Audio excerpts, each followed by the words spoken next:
آه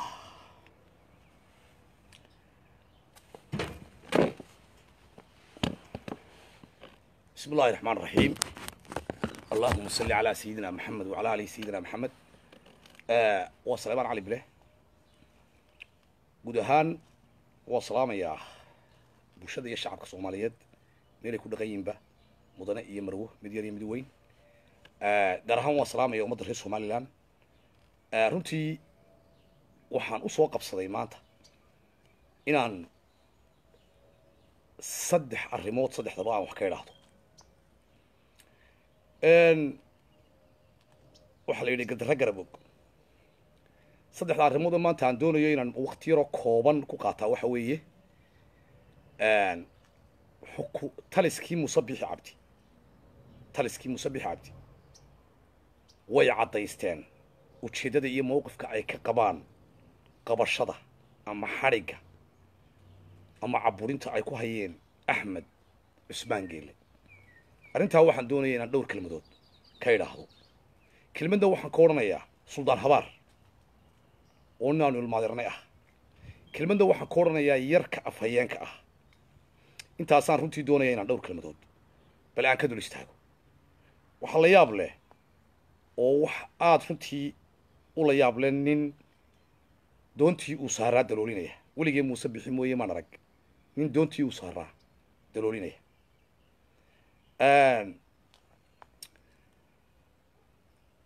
waxaan halkan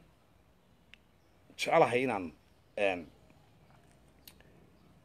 bal ummadda iyo shacabka reer Somaliland mid idhaahdo inta jecel wax wada lahaanshiyaha, inta jecel cadaaladda, inta necab gardarrada, inta necab kibirka, inta jecel inay Somaliland noqoto wax sii waara. halkan laba kelmadood baan iyaga ka odhanaya. waynu arkaynaa taliska Muuse Biixi Cabdi qaabka iyo nidaamka uu ula dhaqmayo ummadda. waynu arkaynaa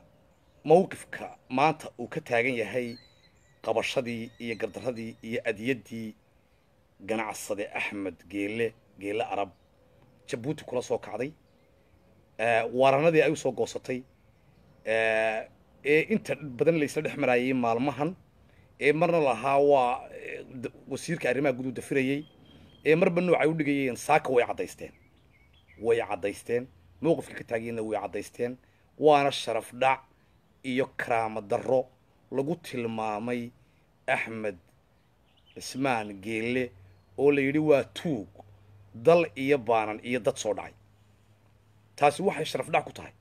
oo wax la yeelayaa horta waa karaamada shakhsinimo, waa ta ganacsi iyo waa ta Somalilandnimo intaba waxbaa la yeelaya. in nin ganacsada ah intay xukuumadda afka kala qaado oo in yar waqad loo soo dhiibo qaabkaa loo dhigo la idhaha waa tuug dalka ku soo gabaday oo maanta laga dhigo la idhaha ictiraafkii Somaliland baa ku xidhmay in la soo qabto Axmed. si ay u dhigeen hadalka weeye. horta hadalka yaan isku dhex darine mid waxaan leeyahay yarkan afhayeenka ah. yarkan afhayeenkii waa inan yaroo warqad loo soo dhiibay. horta waa kabaha markay cusub yihiin waa la xidhaa, markay dhammaadaanna waa la tuuraa. yarku isagu waa kabaha la xidhan yahay. dhawaana iyagoo dhammaaday oo lasoo tuuray baynu insha Allah la kulmi doonaa. marka isaga ku tiigaali mayno. waa kabaha la xidhan yahay, xilliga dhammaadaanna waa la tuuri doonaa. laakiin warqaddu waxay ka timi madaxtooyada Muuse Biixi Cabdi ka timi. ujeeddada iyo awaamiirta uu ka taagan yahay arrinkaasna wuu caddeeyey. waxaanay arrinkaasi uu yahay nin doontii uu saaraa ee uu ku raaxaysanayay daloolinaya oo doonaya inay qarraqanto. waxaan leeyahay muusow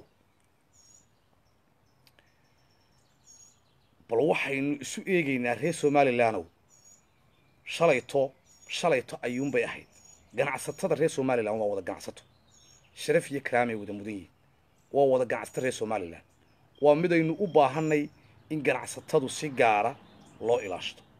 bal waxa ay ganacsatadu ku kala duwan tahay ee taliskan Muuse Biixi Cabdi qaarna protectionka ugu yahay ee uu ilaalinayo qaarna uu burburinta ganacsigooda iyo xadhigooda iyo cadaaladooda ugu foogan yahay bal arrintaa aynu wax ka ogaano shalay uun bay ahayd markii ina aw siciid maxamed aw siciid oo ganacsade reer somalilan shalay uun bay ahayd markii la yidhi waayir xadhig baa carruuri ka goysay inta rag aan dembi ku lahayn loo soo qabqabtay maxkamadda la saaray muuse laga soo ansixiyey 8 sannadood oo xadhiga iyo 130 kun oo dollar lagu xukumay taasi waxay ku tusaysay oo madaxweynuhu muujinayay oo maxkamaddiisu muujinaysay protectionka uu u yahay ama ilaalada uu u yahay ganacsade maxamed aw siciid waa shalay uun markuu tan samaynayay markay tan xukuumaddu samaynaysay ee weli raggii u xidhan yahay ee 8 sannadood iyo 130 kun oo dollar lagu xukumay ee uu ganacsado ahaa ee sharaftiisa iyo karaamadiisa iyo ganacsigiisa la ilaalinayay ee rag gardarro loogu xidhayay shalay baa ahayd maantana ganacsado la mid ah oo uga tayo iyo tamar wanaagsan ummadda reer somalilan oo uga qiimo badan oo ay somalilan ka soo wada jeedaan ayaa waaran looga soo gooyey jabuuti inta la soo saxeexay oo shaambada lagu soo dhuftay xukuumaddii taliskii muusena maanta madaxtooyada warqad soo saaray uu yidhi waa tuug oo interpol baa raadinaysa horta muuse waxaan leeyahay mid waa shuruucda adduunka oo aqoon la'aan bay ka hayso waa badownimo midna waa waxaanad awoodi karin oo aanad qaban karin warqadda aad ka hadlaysay inaad sidataan horta aqoon la'aan baa inta haysa muusow aqoon la'aanta inta haysa waxa weeye interpol booliiska interpol marka hadday xitaa jirta dayn shaqadoodu ma aha dad dayn baa wax laga dhacay wax u soo qabtaa shaqadoodu waxa weeye national security haddaad maqasho booliiska interpol waa national security wixii ku saabsan ee ku lug leh wax waxyeelaya nabadgelyada adduunka ayay u xilsaaran yihiin inay raadiyaan laakiin shaqadoodu ma aha dadka ummadda reer somalilan masaakiinta ah ee aan shuruucda adduunka aqoon lahayn ha u akhriyina wax aydaan idinkuna aqoon lahayn oo ha ku baqagelinina cidina ku baqageli mayso adduunkana waanu dila joognaa aqoonteedii baanu leenay interpol shaqadeeda booliiskeedaanu garanaynaa wax walba waa la idila garanaya booliiska interpol baa loo gudbiyey kusoo qorteen warqadda interpol booliiskeedu national security-ga adduunka ay ka shaqeeyaan adduunka meel aan baan iyo dad lacag isku lahayn ma jirto shaqo u taalla booliiska interpol maaha horta taasi waxa weeye waa idinka aqoon darro laakiin aa isleediin ku baqageliya cidda dulmiga diidan ee ka hor imanaysa aa isleediin ku baqageliya taasi waa taa ta labaad aqoon la'aantu waa taa abuuraysa in qof intuu warqad soo qorto oo ku soo qorto interbolkaa loo gudbiyey baan baa lacag ku leh interbolkaa la xidhiidhan bankiga francku yacni waa aqoon la'aan waxay ku tusaysaa aqoon la'aanta ka jirta taliskan muuse biixi cabdi madaxtooyadiisa aqoon la'aanta meesha taalla ayay ku tusaysaa maxkamadda adduunka ee geneva iyo waxaan la yidhahdo interpol booliisku shaqooyinkoodu waxa weeye waa national security amniga iyo nabadgelyada adduunka wixii waxyeelaya ayaa loo gudbiyay oo ka shaqeeya ganacsi iyo business iyo baan iyo qof wax isku leh wax ku shaqala maaha hadday xitaa jirto weeye hortaas waa aqoon la'aan ta labaad waxaan leeyahay dee maanta muuse wuu ka badheeray mowqifka uu ka taagayay ninkaa arrinkiisana wuu caddeeyey waxaana la yaab lahoo aniga igeli weyday ummaddana aan weydiinayaa war waxaa ganacsatadii reer somalilan midna ay u ilaalinayso taliska muuse biixi cabdi uu ilaalinayo ee protectionka ugu yahay ee xadhig baa laga jaray 8 sannadood oo xadhiga loogu qaadayo ee 130 kun oo dollar loogu ganaaxayo ee ay xabsiyada ugu xidhan yihiin ina aw siciid dad ka badan 100 qof baa xabsiga ugu jira oo ina biixi u xidhan waa ayaan darro rag la mida oo hargeysa leh oo ganacsatadii ugu waaweynayda oo taariikhda ay ku leeyihiin reer geelle arab la og yahay reer ahaan iyo jifa ahaan iyo dad ahaan iyo oday ahaan iyo family ahaan iyo ganacsi ahaanba la garanayana inuu maanta yidhaahdo waa tuug oo lama ogolo Somaliland inay noqoto meel inta xoolaha laga soo dhaco adduunka lala soo galo waa yandar dee haddaad soo qaban karto soo qabaan leen afarayna waxaan ku leeyahay muusow war ha iska dumin ilaa waa afriko ama kaag iyo yaab iyo alhuma ku qarsoonay waa intay oloshaa amikaar iyo jiib shirka la isku afuufa waa intay oloshaa awaaru ka kacaa umulduux ka dhacaa dhammaan la isriyada niman iyo islaawe arligay ku dhasheen iyo ummadii garan waayay adduunka dhaqateen ubadka ku dhasheen kuwa jooga agtiina haddaydaan u samayn iriday ka baxaan ama kaag iyo yaab ohin baa ka dambayn walle ohin baa ka dambayn ohin baa ka dambayn ee muusow raggu waa arrinkeen ama waa aqbalkeen ee idilkiinba dhammaan inta ururtaan arinu ku dhaqaaq intaa waxaan leeyahay muuse iyo cidda qabatinkiisa ah shalay muusow halkaad ka timi hargeysa markaad timi waad isgaranaysaa raggii maanta hargeysa lahaana waan ka dhex qabanayaa baad leeday war labadaas isqaban maayaan hargeysa maanta ninka wax ku ah ee wax ku haysta ee guriga cad kaga jira ee ku nimcaystay ee intuu ku yimi doolaalo uu soo degay raggii deganaa ugu yimi maantana ku dul xukumaaya waa adiga ninka doontii daloolinayaana waa adiga ninka doontii daloolinayaana waa adiga shalay bay ahayd taariikhda markii aad malcaamad ku timi iyo macallin maantana waad ka talinaysaa waqtigaa kuu saamaxay ninka ku taajiray ee Somaliland 28 sanadood ku macaashay ee waxaan kuri wax ku noqday ee wax ku haystaa waa adi hadday duntana kay ka dumaysaa waa adi waa hubaal Somaliland inay Somaliland maanta jirto ee Muuse Biixi Cabdi ka talinayo inay dunto iyo in Axmed Ismaaciil Geelle la waayo labada in Somaliland la waayo ayaa fudud taasaa xaqiiqo fudud waana tagaysaa taasaa xaqiiqo fudud waana tagaysaa caqliga saliimkii qaadan maayo inaa u Siciidna Hargeysan ku dhex ilaalinaya ganacsigiisa ina Geelle Arab iyo ragga kale ganacsatada ay beelaha kale ana waan qabqabanayaa oo waxaan ugu hanjabayaa Interpol baa lagu gudbinayaa oo waxaan ugu hanjabayaa waxaan soconayn war suurta gelimayso ninna taa yeeli maayo suldaan habaarna mid baan leeyahay calooshii garxajisee wax cuni jirtay waxaanu lahayn in calooshu shaqayso iyo in caqligu shaqeeyo intii calooshu shaqayn jirtay way naga dhamaatay suldaan habaar baa nagaga hadhay wax calooshu sii shaqayso suldaan habaar baa nagaga hadhay waxaan leeyahay arab iyo ilmo geelowba xaal baanu idinka siinay hadalkaa suldaan habaar waanu idinka xaal siinay annagaa idinka xaal marinayna annagaa idin raalli ka ahaada waa calooshayaduna wax lagu riduun bay cuntaa intii caloosha ahaydna beri horaanu ka takhalusnay kaasaa nagu hadhay wax caloosha ilmaadee rayaalo raalli iyo xaal ka qaata xaal baan ka siinayaa saldanadda arab salaadiinta arab aqoonyahanka arab dhallinyarada arab waan idinka raalli gelinaynaa ninkaa caloosha ah inanka yaree kabaa ahee la xidhan yahayna maalinta lasoo tuuray uu sanaa ku soo noqdo ayuun baynu arki doonnaa insha allah hadal waxaan ku soo ururinayaa arabow mid baan idin leeyahay Somaliland inta cadaaladda iyo wanaagga jecel mid baan leeyahay arab mid baan leeyahay waxaan leeyahay haddii maanta laydinka dhex qaato Axmed Ismaan Geelle ina Geelle Arab oo ganacsadihiina keliya ee maanta haystaan taajirka ah haddii laydinka dhex qaato Hargeysa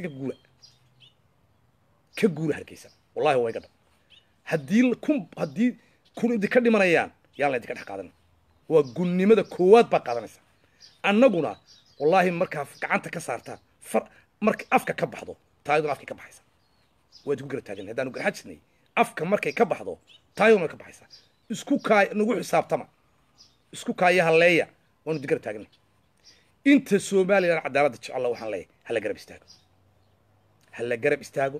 xaqa ha loo hiiliyo shuruucdii iyo sharcigii iyo wixii aynu wada lahayn ee Soomaaliland aynu wada dhiganay cid baa si gaar ah ugu adeeganaysa cid baa si gaar ah u isticmaalaysa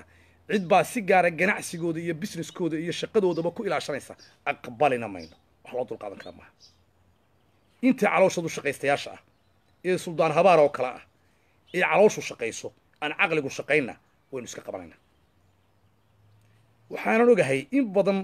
oo guud ahaan beelaha Soomaaliland daga oo dhan inaanay jeclayn adiyada iyo kibirka iyo xaq darrada inaanay jeclayn baan ogahay taasaan ogahay ما أوران كرو بيلدن باكو ودا سقطة قالت كموسى وضو maaha kuma wada socoto beeldhami laakiin waxaan leeyahay inta ku taageersan war raggii qabatinka u ahaayo muuse qabta muuse doontii uu saaraaya la saaray buu daloolinayaa ninkii ka dumaysa waa la garanayaa war qabta baan leeyahay qabta taasaan idii soo jeedinaya arabna kelmadda aan kaga tegayaa waxa weeye kelmadda aan kaga tegayaa arab sheekh saxaaq waxa weeye birlabtii sheekh saxaaq baati raggii dalkan hargeysa markii la soo galaayay leeyay arabow xabada ugu horrida idinkeedu haydan waa garanaysan inaad dukrida baa waa lagu daba gabanayay war tiiba maanta ganacsidihiinii qoorta la hayaa shiikhiinii iyo 20kii raaciyaalka ahaa ku dhiban oo ku caloosha ku dalooshantay oo jeelka ku jira oo lagu hayaa oo wixii la doon laga yeelay caruurtiinii baa xaqsoor lagu laayay oo aad ogeydeen war waxaas wax in badan baa Soomaaliland ku dhaganaydeen oo u adkaysateen oo u dulqaadateen laakiin meel xun baa la dila maraya idinka iyo annagaba iyo in badan oo reer Soomaaliland daacadaba wuxuun baan ku soo ururinayaa sharcigii aynu wada dhiganay iyo dastuurkii iyo nidaamkii aynu wada samaysanay midna waa ka Interpol u gudbinaya iyo Djibouti midna waa ka ku ilaalinaya Soomaaliland gudaheeda ee ragga 8 sanadood iyo $130,000 ku xukumaya kaasaynu wada yeelanay kaasaynu wada samaysanay laakiin cid buu shaqeeyay cid gaar ah buu shaqeeyay dumista iyo burburka iyo in hargeysa lagu kala dhaqaaqaa wallahi 100 inan oo qoriyasta ku filan hadduu muuse isleeyahay technique fara badan iyo qoryo fara badan hadduu muuse isleeyahay ciidan fara badan oo in taani ku hayo ayaa difaaci karaya no tira lagu ma dagaalamo technique lagu ma dagaalamo qalbiga laga dagaalamaa waa wadnaha 10 nin ee SNM halkay galaan 100 nin oo ciidan ma fadhiyi jirin tii baa maanta taala haddii taani kumanaan gaari oo technique hayo hadduu 100 kun oo askari gacanta ku hayo 10 inaan halkay galaan wallahi aan fadhiyay way qalbiga laga dagaalama nin xaq darro ku dagaalamaya ma guulaysan waayo waxaan idin sheegayaa kala dhaqaaqii Soomaaliland waa maanta rag horaa xidhan oo ina awsiid xabsiyada ugu jira oo la yiri waayir bay ka jareen oo dawladdu kula socotay oo muuse u xukumay ganacsadaha la midka ana wuxuu leeyahay khadra khadra xayd systemka iyo waxa la isku haystaa waxa weeye warshada caanaha shuraaka naga sii iyo idinka siin maayo ayaa ninka loo dagaalamaya waxaan oo dhami shirkadaas ka dhaceen waynu ognay taariikhdeeda shirkad baa lagu yiri naga sii shuraako waa ka diiday shirka wuxuu aabahayna shir ma gelin ana shir geli maayo shirkadiisii buu furtay waxa la wixii maal uu lahaa ee Djibouti yaale wala la wareegay 128 milyan oo dollar baa kaga maqan oo hanti ma guurta ah iska daa kaashka markaas lagaga dabiyay Hargeysa siilaanyo ahaa ninkii laga soo dalbaday ee lagu yiri noo keeno ku yiri afka boodka qarsada waan rageed buu ahaa siilaanyo warardo iska tagay buu soo dhiibi maayay maalintu muuse bixiimi ayaa dub loo soo istaadhay muuse waxa ku leeyahay war halkaad ka timina waad garanaysaa afariyaas kugu dhameeyay halka aad maanta fadhiday waxaad ka tirin waad garanaysaa ninka nimcada ku dhex jira waa adiga ka isku qubayaan waa adiga Somaliland ha ka dhigin xiradhiig hargeysa ha ka dhigin xiradhiig hargeysa xiradhiig ha ka dhigin way noqon doontaa haddii lagu tacadiyo muwaadiniinta iyo ganacsatada reer Soomaaliland haddii lagu tacadiyo way noqon doontaa arabna waxaan kaga tegayaa oo aan hadalkayga ku sii koobnay inoo sheer gareeya gaarsiiya ilmaada reer Ciidulba gaarsiiya Muuse Shaani ninka jaahilka ay aqal darado hayso ee taliska haysta ilmaada reer gaarsiiya waxaan idin leeyahay war muusow wallahi inaad doonta sidan ku saaraan wada hooshaysa hadday degto oo la dalooliyana waa wada degaynaa nin waliba waa degay taasaan ku soo gabagabeynayaa ummadda reer Somaliland inta jecel in Somaliland sii jirto oo waarto hadday dunto maanta dunto oo hargeysa la isku laayo oo ay xiriir noqoto Muuse ka masuula iyo inta ku taageersan Muuse iyo inta ku gara taagan qaladaadka ayaa ka masuula Muuse iyo inta ganacsatada reer Somaliland qaarna u hiilinaya ee dad wuxuu xidhaya qaarna leh waxaan u gudbinaynaa Interpol ayaan u gudbinaya waxaan kaloo la yaabay Buurmadow oo yiri anigu aan u geeyo war xagu ka soo galay waa ciidanka caloosha waa raggii Somaliland u kala bixiyay bari iyo galbeed waa raggii Somaliland u kala bixiyay mariya alool jeegaan iyo mataano waa raggii u kala bixiyey gobollada darafyada iyo beesha dhexe waa raggii imikana waday dir iyo daarood xumaan waxaan ahayn kama shaqeeyo iyo xaqdi iyo xumaan iyo burbur waxaan ahayn kama shaqeeyo waxaan kusoo gebagabeynayaa ilmaadeerayaal arab sheekh saxaaqow waanu idinka xaal siinaynaa kelmadda ducufka ah ee suldaan habaar ka soo baxday ciidankii caloosha ee garxajis ninkaasaa nagaga hadhay wax caloosha ah ninkaasaa nagu hadhay ninkaa ka xaal qaata annagaan idinka xaal siinay oo idinka xaal marinayna garab iyo gaashaan baanu idinnahay meel alle meeshii alle halkaa ka taagantiin baanu ka taaganay axmed arrinkiisa waxaanan filayaa haddii hargeysa maanta la idinka dhex qaato idina iskaga taga dee hargeysa iskaga guura waa idiya taalkiin waa idiya aqoontiin waa idiya raganimadiin ummadda reer somalilan ee cadaaladda jecel waan salaamayaa waxaan dileeyahay guuliyo gobonnimo aqbali mayno in taliska muuse biixi cabdi ummadda badhna ku ilaaliyo sharciga aynu wada samaysanay sharcigu badhna qabto badhna ay ka sarreeyaan waxaynu qaadan karra maaha somalilanna sidaa ku dhisnaan mayso way ku dumaysaa waana lagu kala tegayaa ninkay ugu badiso na waynu arki doonaa insha allah bidmillahi kariim aad baan idin salaamayaa ujeeddada koowaadaan leeyahay waxa weeye wixii aynu wada samaysanay shuruucdii aynu wada dhigannay sistamkii iyo nidaamkii ciidan aynu wada samaysanay kii dastuurkaynu wada samaysanay golayaashaynu wada samaysanay intuba cid gaaray u shaqaynaysa hadday waxbarashatay hadday caafimaadtay hadday horumari degaantay 5 gobol bay somalilan ahayd 5taa gobol ee somalilan markay goosatay ahayd gobolka ka faa'iiday waynu naqaanaa waa marood jeex oo kala baxay gobolkii loo jeeyo waqooyi galbeed ayaa wuxuu kala baxay gobolka marood jeex iyo gobolka saaxil iyo degmada ugu qiimaha badan la yiraahdo gabiile gobolkaas uma ka faa'iiday oo waliba ay ku dhex jiraan 5 xaafadood oo la 5 xaafadood agooma oo hargeysa oo iyaga biyaha iyo leedhka laga jaray cid gaara bay u shaqaysay 28 ka sanood Soomaaliland cid gaara baa ku muraafacaatay cid gaara baa ka dhigtay cashuurteennii waynu ognahay sool waxba lagu ma hayo haraad iyo biyo la'aan baa yaala sanaag waxba lagu ma hayo togdheer ee rubboodkeedii iyo wadooyinkeedii iyo sayladii xoolaha ugu weyneed ee Soomaaliya lahayd albaabada xidhan rubboodkeedana albaabada xidhan diyaaradaha kama dugtay midna kama soo kacdo mar baynu barnaamijka waan diyaariyay idin soo bandhigi doonaa cidda ka faa'iiday Soomaaliland 28 sanadood qaabka marka gobol loo eego saaxil waxay ahayd degmo kamida marojeh maantana waa gobol wax badan bay qabsatay maayarkeedana waan hambalyeynaya waliba laakiin waxaan idin sheegayaa yaa ka faa'iiday Soomaaliland ciddii ka faa'iiday baa maantana doontii daloolinaysa bal waynu eegnaa cidda ugu badiso iyo ciddaan ugu badin qaxna waynu naqaan gaajada waynu naqaan qorigana waynu naqaan muuse bixi waxa laga hayaa isagoo hadlaya wuxuu yiri laga bilaabo bariga hargeysa ilaa iyo sool iyo sanaag dadkii hanjabi jiray ee gabi jiray ee qoriga sidan jiray ee geela wada jiray ummadii way ka hadheen idinka sharaxan doona kelmadda aan dilay ujeedadu kala ahaa maantana ganacsatada hargeysa joogtay midna uu hiilinaya midna aakhira u diray wuxuu aakhira ugu dirayaana wax isagu uu leeyahay maaha wax reerkoodu u soo dhiibtay maaha awood uu leeyahay maaha waa awoodii inaga aynu dhiibanay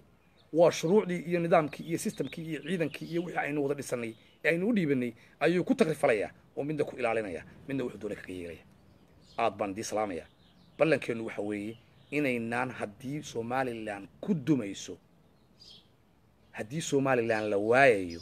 iyo haddii la waayayo Axmed Ismaaciil Geele waxa inoo fudud in Somaliland la waayo oo aynu siiro ka soo bilowno cadaaladaynu helinayna insha Allah bidmillahi kariim aad baan idin salaamaya wassalaamu calaykum waraxmatullaahi wabarakaatuh